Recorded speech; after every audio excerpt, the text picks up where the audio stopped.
يا مساء الخير عليكم يا حبايبي، ازيكم عاملين ايه؟ يا رب تكونوا بخير. النهارده بقى ان شاء الله كده عملنا بقى ايه، شويه كبسه حلوين قوي. بصوا، الكبسه دي يعني الريحه بتاعتها كانت مش قادره اقول لكم على جمالها، ولا سلطه الدقوس. يلا بينا نشوف احنا عملنا الاكله دي ازاي. انا معايا حله هنا، معايا معلقه سمنه محترمه، وحطيت حوالي 3 معالق زيت.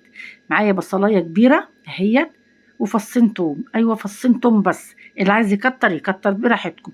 انا بشوح البصل مش هحمره اهوت. بصوا، ادي مع فصين التوم انا حطيتهم معاه هيك كده. هنحط بقى الروايح الجميله: ورقتين لورا، عودين قرفة خشب، حوالي 5 فصوص حبهان متكسرين، 7 حبات 7 فصوص برضو قرنفل.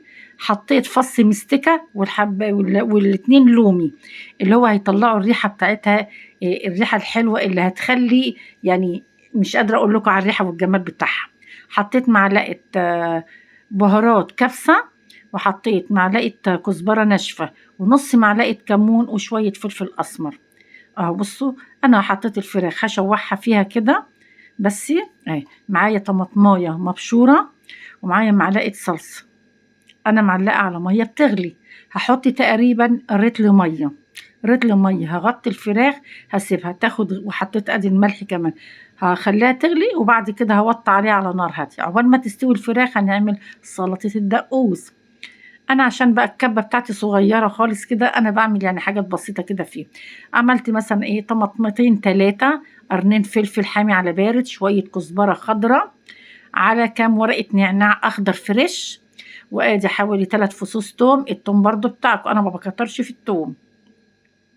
حطيت نص معلقه كمون اهوت. ما حطيت الملح بقى برضو حسب ما انتوا عايزين، الملح. وحطيت كمان معلقة كزبرة ناشفة. عصرت حوالي 5 ليمونات، وادي معلقتين خل كمان اهوت. مش قادرة اقول لكم طعمها حكاية سلطة الدقوس دي. وحطيت معلقة صلصة عشان بس نخلي الشكل نعززه يعني. فرمته في الكبة، وادي اهي. اول ما ايه الفراخ تستوي يكون عملنا السلطة. هنحط كمان شوية مية ساقعة ينعنشوا ايه السلطة، يخلي الخضار ايه يا جماله يا جماله كده. طعمه حكاية حقيقي يا جماعة، طعمه حلو قوي قوي. وادي الفراخ استوت اهيت. الريحة مفحفحة. أنا كريم جاي لي من تحت من المدخل يقول لي يا أمي أنت عاملة إيه، الريحة جايبة الشارع.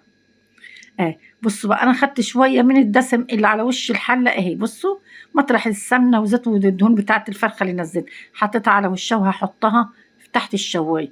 معايا كوبايتين رز بسمتي، أنا غسلته ونقعته تقريبا نص ساعة أو أقل من النص ساعة.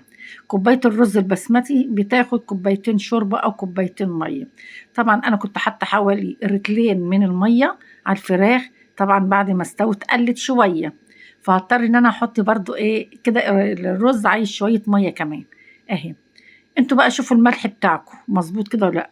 كده الرز اهو غلي، هغطيه وهحطه بقى على نار هاديه يستوي.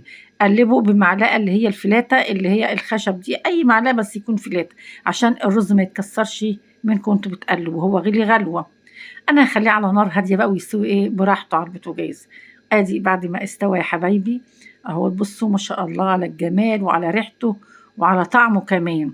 على فكره في بهارات يا جماعه فاتحه، والبهارات اللي انا جايباها هي غامقه شويه. الفاتحه بتديكي لون الكركم والكاري.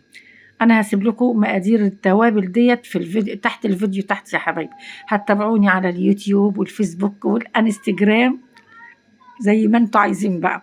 اللايكات الجميله، وقولوا لي بتتابعوني منين يا حبايبي. السلام عليكم ورحمه الله وبركاته.